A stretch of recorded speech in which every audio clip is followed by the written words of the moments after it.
We are back at it again with a new Ogryn build this time, one I've been having a ton of fun with in Damnation Plus. Very successful, and it, for me at least, ticks most of the boxes I'd want it to. And we will be going over absolutely everything, the weapons, the perks, the blessings, and also the feats, and why we've gone with all of those in conjunction with one another. But if you do still have a question, then leave it down in the comments below, and myself or someone from the community will answer them as soon as possible. And for those of you who don't know, I do also live stream, mostly Darktide at the moment, every morning. So this is about 6 to 7 hours after the video goes live for myself. If you want to check that out, make sure that you're subscribed, because I don't think YouTube is actually pushing my live streams out to non-subscribers at the moment. Just something that's happening at the moment.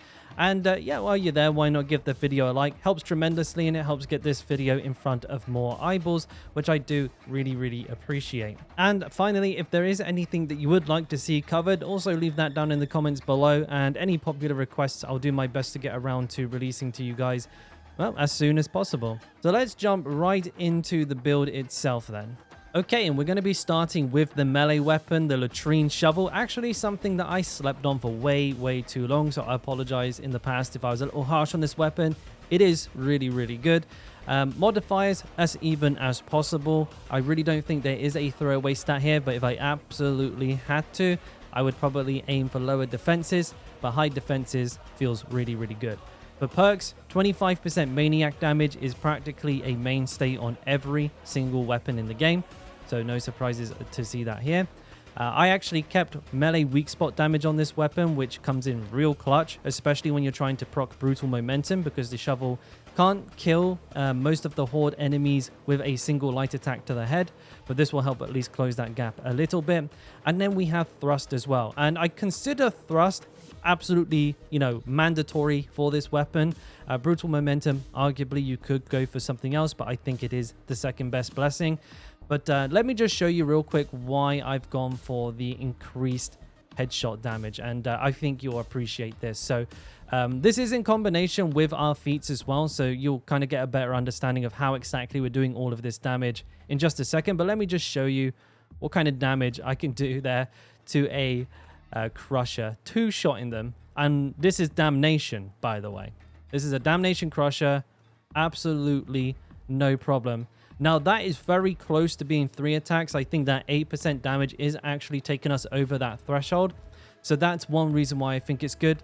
The second one is when I'm trying to proc brutal momentum, my preferred method is to just do a light attack, then a heavy attack, and just aim for the heads. Now, if the density of this horde was a little bit better, you can see I procced it there in the bottom left, I'd almost guaranteed a proc every single time I swang this weapon. But if all else fails, when you come into a pack, just do the chop down and you'll definitely proc it.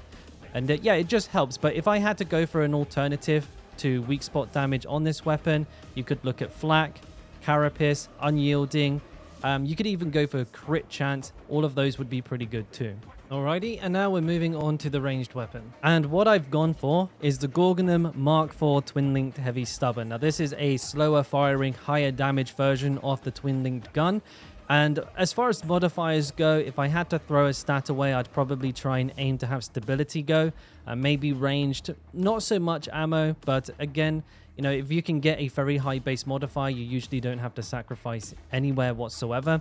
For perks, I consider crit chance absolutely mandatory for this weapon because of the Blessing Charmed reload. And you can see that that will load 8 bullets back into the gun every time you land a critical hit, meaning you can shoot for a ridiculously long time without having to reload.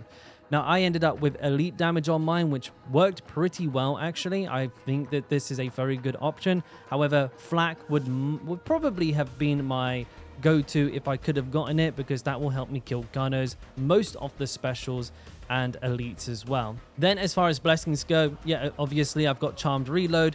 Fantastic blessing, allows you to fire for an extremely long time. And then I've got tier 4 Death Spitter.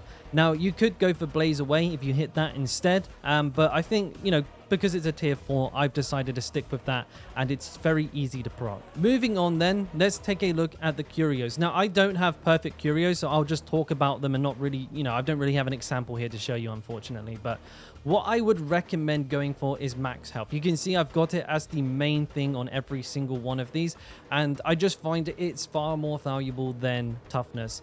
I'm sure there's plenty of arguments for toughness, maybe having 1 wound, but honestly, I just feel like max health is the absolute king when it comes to curio blessings.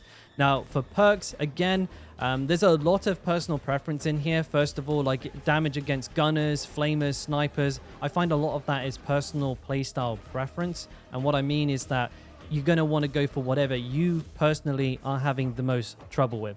People will tell you gunners, but if you're really good at positioning and never get shot by gunners, it's basically not being used, right? But ones that work in pretty much every situation are what I tend to go for, and that's why you see toughness regeneration, stamina regeneration, and combat ability regeneration on this one. They're all fantastic. I would have considered this if they were better roles, like a god tier curio for myself. But you can also go for flat toughness, additional HP, and again, any damage resistance to a mob type that you are actually personally having trouble with. All right, and now let's move on to the cosmetics. No, I'm just kidding. We're going to move on to the feats. Level 5, best form of defense, 25% toughness for hitting multiple enemies with a heavy attack. That's going to be really easy to keep up with this build. Heavyweight allows us to hit that incredible 2-hit potential on Ogryns and also reduces the incoming damage from them. Very, very useful talent. We've gone for Bullfighter to get that reduced cooldown on our ultimate, which when you're playing like Damnation, this comes off very, very quickly. Now for level 20, and I'll be honest, I'm not a big fan of any of these talents, but I find Hard as Nails the most useful for me. But don't be afraid to pick Die Hard if you want to go for that. Obviously, we're not a bleed build, so Bloodthirst is probably not a good idea. For the level 25 row, we've gone for Knock 'em Up, Beat Them Down, which gives us a stacking damage increase on our next heavy attack based on how many enemies that we've staggered. And once you see this thing swinging into hordes, enemies are sent flying all over the place. So a lot of additional damage quite easily gained from this one for us there. And then for level 30, I really don't think there's a better option than Unstoppable. It is what it is. It's a very, very, very good talent. And yeah, I think you can start to see why this build works so well together. I'm going to play some Damnation Plus gameplay in the background here just while we wrap the video up and talk a little bit about how to play this. But if you do have any questions about why I've made certain choices, then again, please feel free to ask away. I will answer you as soon as I can. And yeah, as far as gameplay goes, it's a very well-rounded build. You're going to be using your strike down to take care of elites, Ogryns, and stuff like that, while maintaining control of hordes and basically just chewing through them like crazy with that easy combo. Again, 1 light attack, 1 heavy attack, and you get a ton of benefits from your feats and blessings for doing that, outputting a ton of damage and also, gaining a ton of survivability at the same time. And you also have one of the better options when it comes to ranged engagements with like gunner heavy segments of a map. Now, it's not perfect, don't get me wrong, you can only hip fire it and it does have quite a bit of inaccuracy at long range, but it makes up for that with its hard-hitting, heavy stagger. It's a fantastic weapon as far as what the Ogyrn has available to it. And you can even use this as a horde clearing tool as well. Actually, one of my most favorite things to do is to sit in the back. Now, don't always go turret mode because it's not ideal, but I gotta give it to the turret Ogryns. It feels real good, and I really do like doing that when the situation allows me to. Okay, don't be that guy. Don't just go big turret energy every second that you get, but if you see an opportunity, yeah, absolutely pop it out, go crazy, just shoot non-stop for 5 minutes and leave a pile of bodies in your wake. And yeah, we're going to leave it there. As always, all of my links to all of my socials are down below. Again, I will be streaming a lot of Darktide on the channel. If you want to check that out, if you don't want to miss any videos, make sure you are subscribed. If you found the video useful, please do the thing. And yeah, I'll catch you on the next one. Peace.